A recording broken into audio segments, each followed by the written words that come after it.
Please proceed. Thank you, Your Honor. May it please the court. Good morning, sir. You and I have met before, but just to remind you, I'm Kathy Nestor, and I'm one of Kouri's attorneys. So I want to talk to you about C&E a little bit. You mentioned that the, excuse me, Your Honor. You mentioned that the company was growing about the time Eric passed away, right? Yeah. Yes? Yes, it was slowly growing. Yep. Okay. And you guys split everything 50-50? Financially and in the administration part of the business, yes. So whatever you made in a year, he made in a year? Yes. So in 2022, how much did you earn that year? Objection, I don't not know. relevancy. Would you approach, please?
Restate the same question. Yes, sir.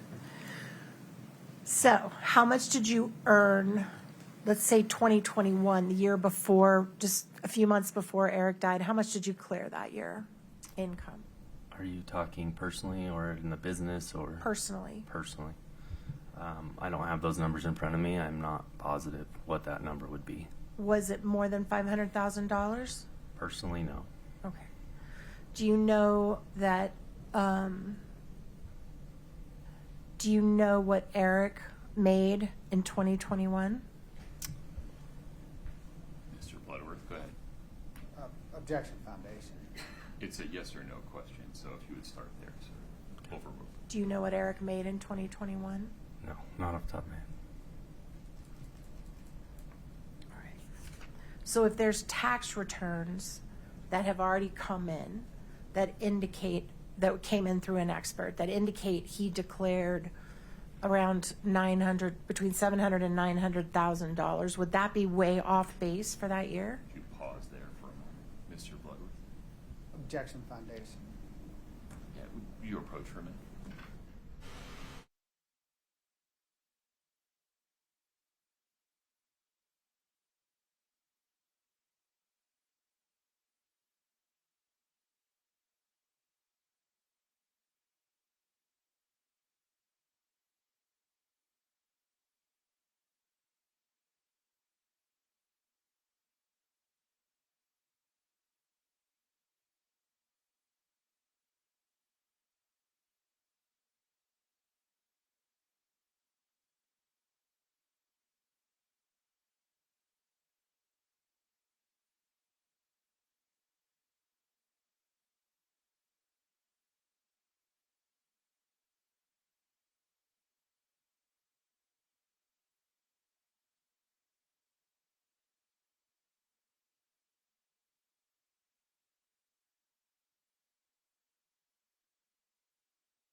The foundation is sustained. Ms. Nestor. All right.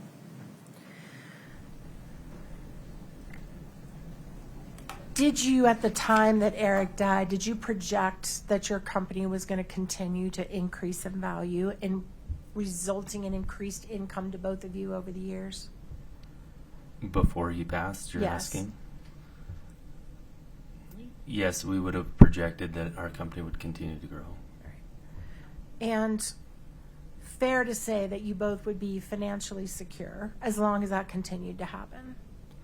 As long as that continued to happen, yes. All right. At one point, before Eric passed, you actually had Kouri Richins on your payroll, is that right? Correct. And she would get monthly income from your company? Correct. And do you remember how much she would get? Ms. Nestor, I apologize for interrupting. Mr. Wright, I need you to answer just a little bit louder. You bet. Brittany's listening on the mic, and we're not picking it up. Go ahead. So you had Kouri on the payroll, right? Yes. How much was she making every month? Do you remember? I don't recall. Right. And then when Eric passed, isn't it true that Kouri asked to be removed from the payroll?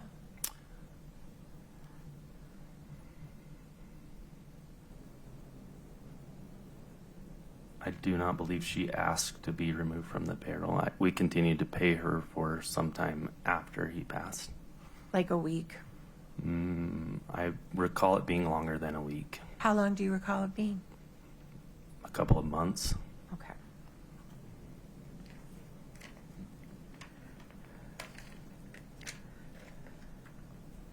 You also had as part of your company a business called Fox Lake Investments, right? Correct. And Fox Lakes was separate from C&E, correct? Objection, Your Honor. Scope. Sustained. Okay. Did you at one point engage in house flipping like Kouri Richins had through your C&E business? Through C&E. Not through C&E, through Fox Lake, through anything. Objection, Your Honor. Scope. Sustained. Okay. All right, let's talk about the Fransom Lane property. The Fransom Lane property, you just testified that you gave a loan or invested or whatever word you want to call it, about $200,000, right? Approximately. And do you know what that money was used for? The money was used for fixing up that home, Rehab costs, rehab costs. right? And you got all of your money back plus interest, is that correct? I believe we did, yes. And do you know how much interest or profit you made on that? I don't recall. All right.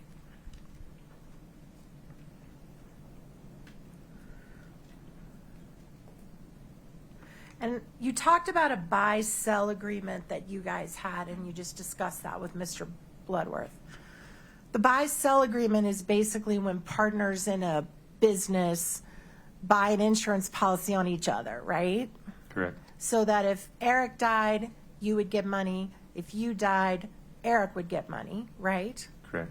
And the idea of that policy is that you pay the family member to divest from your business and say, look, here's the $2 million. Please don't be a partner with me. I don't want to be partners with you. I just want to pay you $2 million and you go away and you're done with this business, right? The idea of it is to do whatever the contract states. So whatever is in that contract would be followed. And was it your understanding that your buy-sell agreement would allow whichever person survived the other partner to pay that money to the family, and then the family would not be involved in the business from there forward?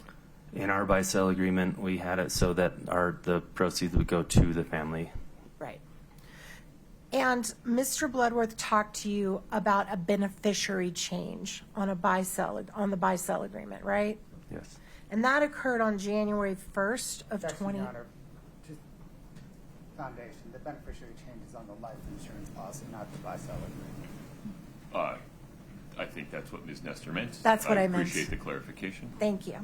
So the beneficiary to the life insurance that backed up the buy-sell agreement was changed on January 1st of 2022. Is that right? I was told that. Okay. And were you in fact told when you learned about this that the policy that was changed was your policy, not Eric's? So the way that I understood that is the policy is on the person who is still alive. And I don't recall exactly the words that they used to tell me that it had been switched. They told me that someone had logged in and switched that beneficiary, and that was To your policy. yeah. I Right? don't recall the exact words that he used in that moment. Well, think about it. You remember everything else. You don't remember if it was your policy or Eric's policy that it was changed? Your Honor, objection, asked and answered. Your Honor, I'd like him to have a chance to answer it. Overruled. Please answer Ms. Nestor's question. So it's tricky because it's a flip-flop. So I'm trying to think about that in this setting. Give me just 1 second. It's okay. Take your time.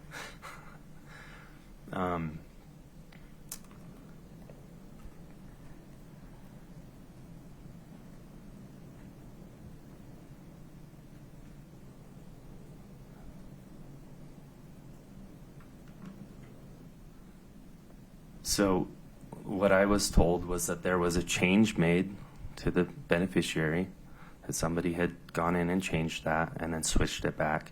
I do not recall him telling me whose name was changed or anything like that. So it's possible it was your policy. There's a possibility. Okay. And if it was your policy, that means if you died, the beneficiary would be somebody different, not if Eric died. Right? Correct. Okay. And then it was changed back, right? That's what I was told. So at the time that Eric passed, Kouri Richins was not a beneficiary of your policy, right? Can you say that again? At the time Eric died, Kouri Richins was not a beneficiary of your personal policy, correct? Not of my policy, no. And she was not a beneficiary of Eric's policy, correct? The policy stated that if he were to die, I would pay his family the money. And that's what you did. You paid Katie Benson and the trust I did the not money. pay Katie Benson. I paid the trust. You paid the and I had trust. put it into the court, Okay. which was instructed by attorneys. Okay. So none of that money went to Kouri, right? I have no clue where that money sits today. You didn't give it to Kouri. I gave it to the court You gave it as to I was instructed through my attorney. on the behalf of the trust. I believe so, yes. Okay.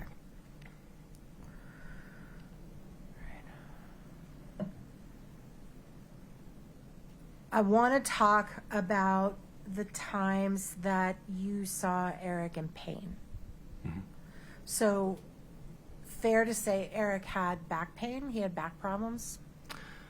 He would pinch a nerve once in a while and have back pain, yes. And he'd be unable to work? He would work through that. Sometimes he'd be unable to work? He would still probably drive around in his truck, which is considered work. I mean, Okay. he wasn't out lifting another stone, if that's what work, yeah. So it might have impacted the type of work he could do. Yeah. All right. And he also had knee pain, right? Yeah, I mean, yeah, I believe so. Mhm. And he even had knee surgery at some point. I don't recall that. Okay. And then he had Lyme's disease. Yes. And did he complain to you about pain in his muscles from Lyme's disease? He would tell me how painful that was, correct. Okay. Now, Mr. Bloodworth asked you if you had ever seen Eric take drugs, right? Correct. And Eric, you mentioned you guys went on a mission together, right? Correct. So it's Different fair to times, but not together. It's fair to assume that you subscribe to the faith of the Church of the Latter-day Saints. I am LDS. Okay. And as part of that faith, you all subscribe that it is not proper to drink or take drugs, right? If you are an active following member and you believe that, then that is correct. And Eric knew that you were of this faith, correct? Correct. And he did not share with you when he drank alcohol, did he? I would hear about it. He didn't share it with you. I've never been offered a drink from Eric. And I'm sure that is a sign of respect to you and your faith. I Yes? believe so. To me And- as a person. And he never shared with you that he used marijuana gummies. He himself? No, he never told me. Okay. Did you ever see him do that around you? No. Okay. And again, he knew that you would not approve of that, right? Under your faith.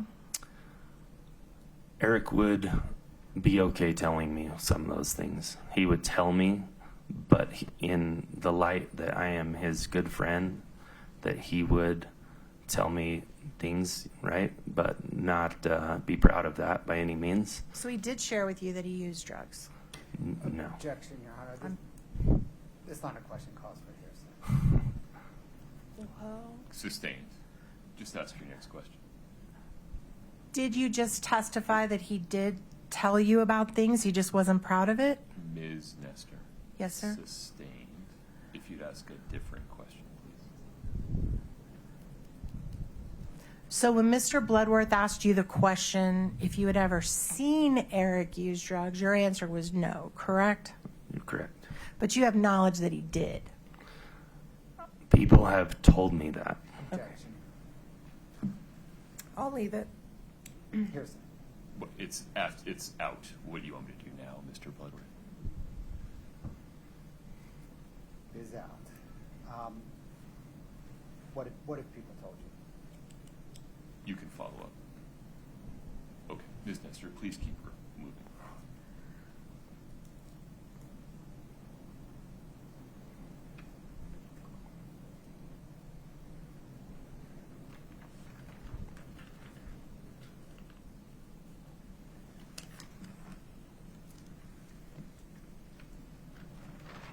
You mentioned that you and Eric used to go hunting together. Is that right? Yes. At some point, did you provide information to hunting law enforcement officials about violations that Eric had done when he was hunting? Yes. And was he placed in jail for that? Yes. And you provided that information and testimony against him? No. Okay. But you told the police that he did what they thought he did, right? I was brought in and asked questions that I answered to. And those questions incriminated Eric?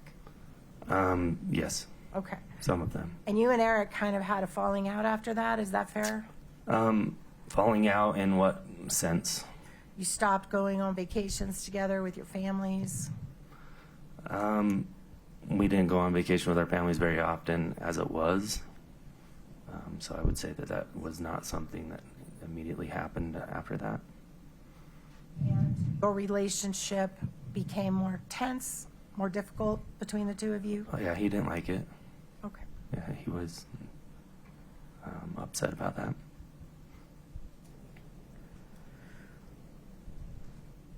So I want to talk about the Valentine's Day call that you had with Eric.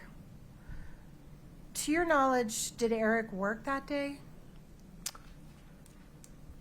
Again, work is everywhere we go. We have our cell phone and we are working. Did you know whether he worked that day?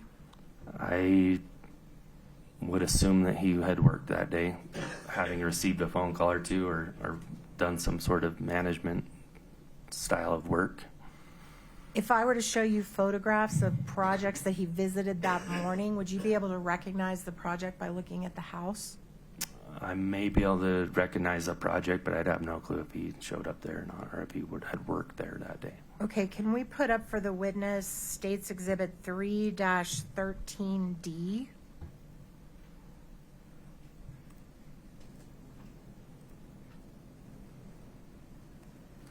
All right. Your Honor, I'm sorry, we still don't have it. You're welcome to use ours. Okay, do you see that photograph in front of you? Yes. All right.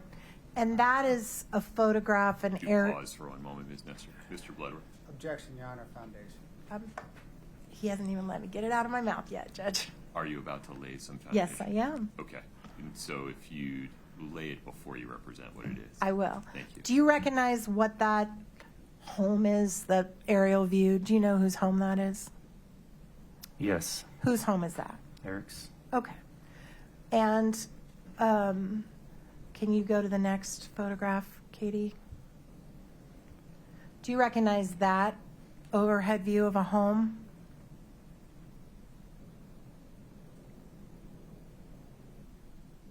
I don't. So you don't know if that's one of the homes that Eric was working on or one of his projects at the time?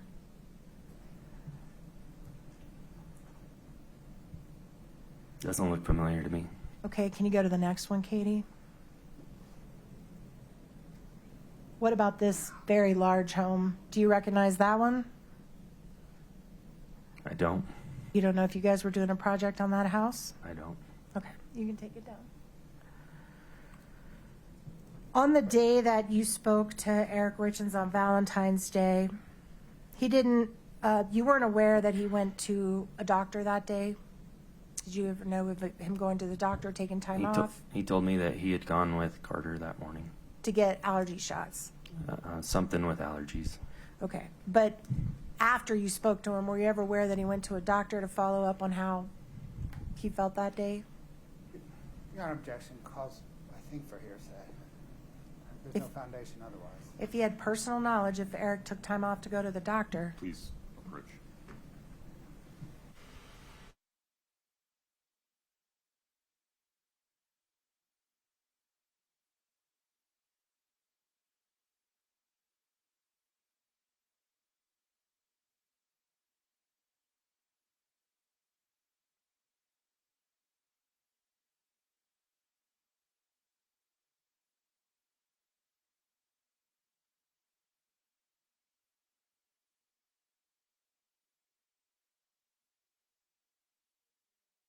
did you give Eric a ride to the doctor that day? No. Did you give Eric a ride to the hospital that day? No. Did you go visit him in a hospital that day? I did not. Okay. Did he make any calls to you where you could hear in the background there was hospital noises or ambulances or anything like that? No. Did he come to work the next day? Yes. He would have been working.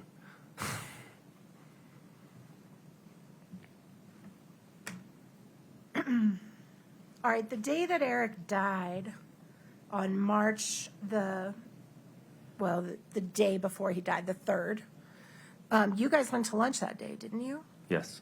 And you went to lunch at the Mirror Lake Cafe? I believe that's where it was, yes. And you kind of spent part of the day with him that day, didn't you? Just that, at that lunch appointment. All right.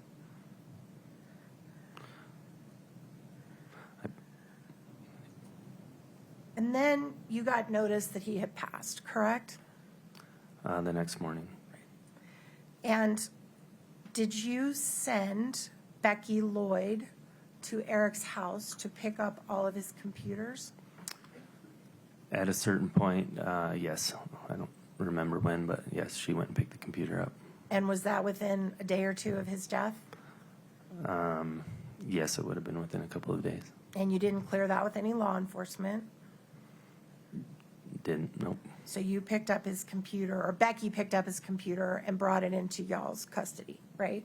Yeah, it was a C&E owned computer that we needed the Did- company stuff from. And did you get into the computer? Did you open it? Did you look for documents in it? I don't know how to turn a computer on half the time. Okay. All right, what about Miss Becky? Did she go into the computer? Your Honor, objection here says go. Do you know whether Becky went into Hold the? on. Sustained, if you could ask I will. a non-hearsay inducing question. Did you see Becky go into the computer at all? I did not see Becky. Okay. And then at some point, a private investigator came to talk to you about that computer, correct? Correct. And that would be Mr. Todd Gabler. Correct. And Todd worked for the Richins family or the trust. I don't know who he worked for, but I assume that's correct. And you told him that Becky had the computer? Correct. And you sent him to get it from Becky? I don't remember sending him. Did you authorize Becky to give it to him? We would have in that instance, yes. Okay. And in all that time, no law enforcement had gotten the computer first? Correct. All right. And then isn't it true that shortly after Eric died, you also sent somebody to pick up his work truck? Correct. And explain to me what the work truck looked like. Brown Ford 550 flatbed truck. And I noticed you said earlier that work a lot of times involved driving around in that truck, right? Correct. So he spent a lot of time in that truck. He did. And the truck was parked generally in the garage in the back of his house. Is that fair? I don't know where he parked it. But you sent someone named, what was the person's name that you sent to go get the truck? I don't recall who I sent. Okay. Somebody named Victor? I don't recall. Okay. And he went to pick the truck up and took it out of the garage, right? But if it was in the garage, then he would have taken it out of the garage. I don't know where it was parked. Okay. And if the police testified that that truck was not searched when Mr. Richins died, to your knowledge, had anybody sought your permission to search it at all prior to you picking it up? No. Okay. And then you took it into your custody, Yes. and you kept that truck. Yes. You still have it. Yes. All right. He also drove a red truck, is that right? But like a personal truck. Yes. And did the C&E own the red truck? Yes. All right. And at some point, you found out that the red truck was being serviced. Is that right? Yes. How'd you find that out? The Ford dealership called me and told me that it was ready to be picked up. And you knew that that truck was being driven by Kouri Richins at the time? It should not have been being driven at all. Okay, but she had custody of it. It was sitting at her house with instruction that it shouldn't be driven. Okay. And when you With found out... knowledge that it shouldn't be I'm driven. sorry, I didn't mean to interrupt you. I You're thought good. you were done. You found out the truck was ready and you went and picked it up, right? We went and got it, yes, You didn't- because it had been driven. You didn't talk to Kouri about it. No. You didn't discuss it with her at all. No. You just took it from the dealership. It is a C&E owned vehicle. There is